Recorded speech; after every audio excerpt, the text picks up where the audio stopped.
Hi, I'm Deb Brown. Who is Jesus to me? Up until about 3 years ago, I hadn't given Jesus much thought. I had nearly no religious background other than attending church with my grandmother as a young child. By the time I was entering into my teens, I knew without doubt that church, the hypocrites that attended, and religion were nothing I could wrap my brain around, and Jesus was definitely not my personal savior. Throughout the years as I attended college and lived my life, still not attending or believing in any spiritual institute, I came to see Jesus as a man who lived on this earth teaching people to love their fellow man. But I also saw him as one of the many great prophets along with Muhammad, Nostradamus, Mother Teresa, and Gandhi. I also wondered why so many people could believe that someone who lived nearly 2,000 years ago could possibly save them. Wasn't it really our own responsibility to find some semblance of salvation and to save ourselves?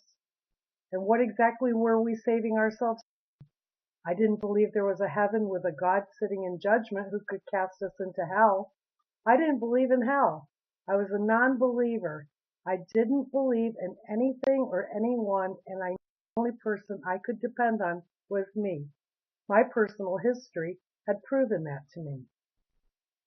The expression about hitting rock bottom is so true in my case. Without warning, I lost both of my parents, and less than a year later, my husband Brian was diagnosed with what the doctors considered incurable lung cancer.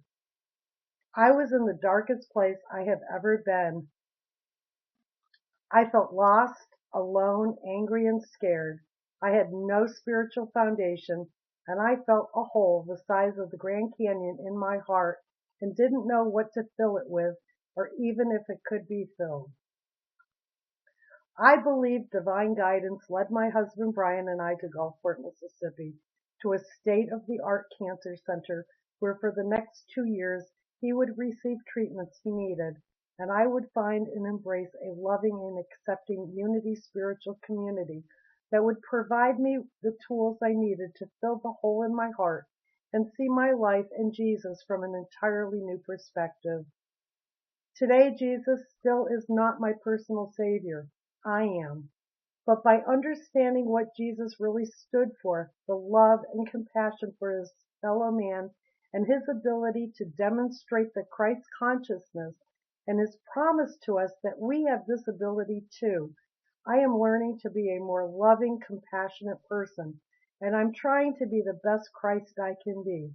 Today, Brian is cancer free, and I am on an amazing spiritual path to becoming a Unity minister.